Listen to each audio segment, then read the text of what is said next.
Hello, I'm Chuck Long, and on this edition of the Entertainment Outlook, since he was last here, singer-songwriter Luke McMaster has had a non-stop, jam-packed schedule on the road and in the studio.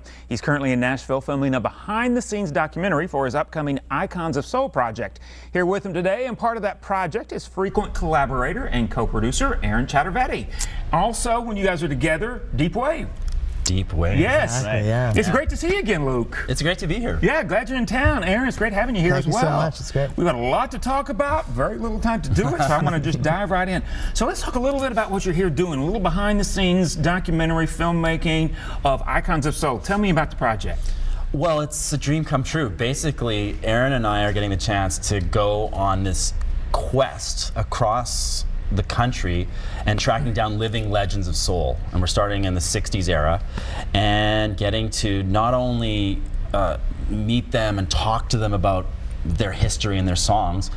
We're going to cover one of their classic songs, but we're also going to write a brand new song with these icons of soul. So it's amazing. That's going to be a great project. Now, one thing I want to do, and we'll talk a little bit more about Icons of Soul, but you guys work together, and you can just tell there's a chemistry. So I want the folks out there watching to see this. So here's Aaron and Luke in action. Take a look.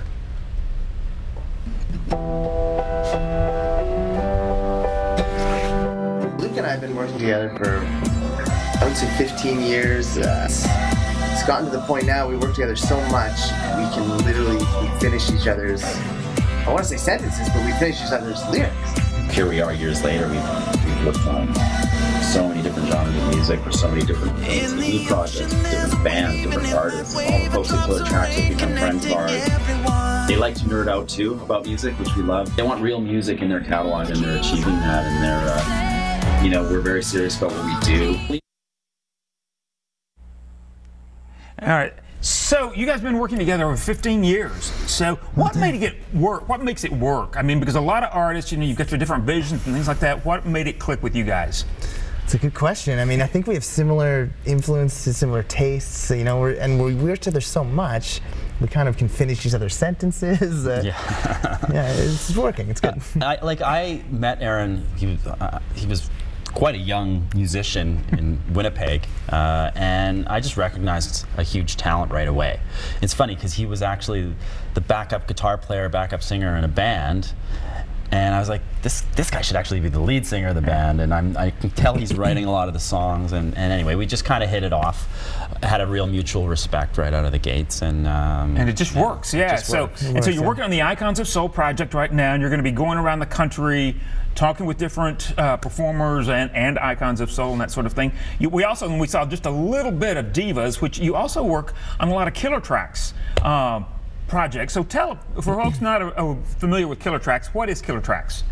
Well, Killer Tracks is a record label out of Santa Monica, California, and they have huge volumes of music that they aggressively pitch for film and television. And so we do records for them, we write songs and produce them, and they place them in all sorts of ads, movies, TV shows. I love Killer Tracks. We use them, I use them all the time. Wow, cool. So I mean, they're just amazing. Yeah. So some of the projects you're working at Divas. So tell me a little bit about some of those projects. Oh, that was really fun. I mean, Aaron and I are lucky because we get to work with a lot of super talented people and really talented singers, and we were actually in California just hanging out at Killer Tracks, and we said, you know, we work with these amazing female vocalists, and they were kind of like, maybe we should do an album, like come up with a concept so you can, you know, exploit some of that talent, and that's where Divas, and you've got seasonal works that you've done as well. Yeah, we write tons of Christmas music. You know, you're usually writing that music in, you know, May, June, which is a little weird. We deck out the studio with the lights. Turn this way down, make it cold. Totally, yeah.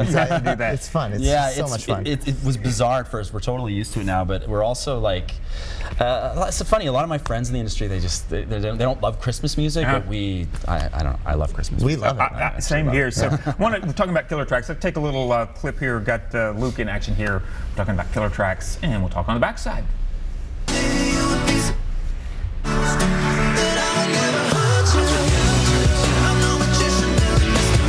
There are things about the melodies, the instrumentation, the lyrical hooks, and all the songs that work really well for production music.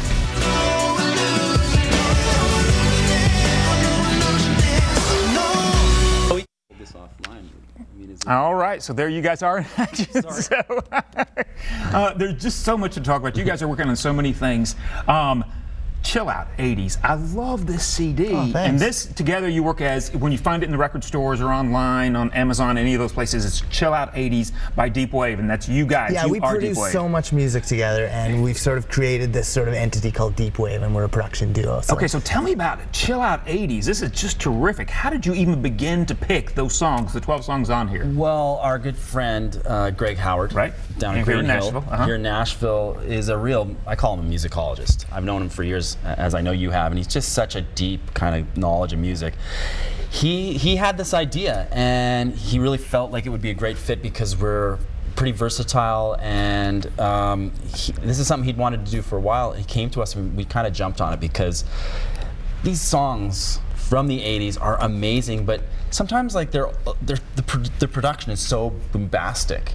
And it's been really interesting to kind of like really turn them on their heads. You guys did such an amazing job. And when I first saw this, one of my all-time most iconic songs is Dancing in the Dark. I am a Springsteen student.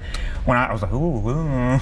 It is incredible. It is such a great arrangement. I mean, all of these, Boys of Summer, Like a Prayer, Human Nature, Want to Dance with Somebody, In the Air Tonight, Everybody Wants to Rule the World. In the final about 30, 40 seconds we've got, I'm going to say the titles. You tell me the first thing that comes to your mind. These are on Chill Out 80s, With or Without You.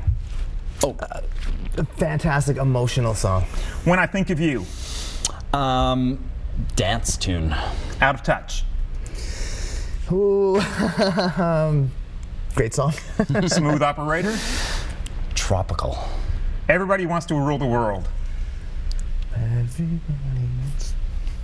I got nothing. You stumped me. You stumped me. In the Air Tonight.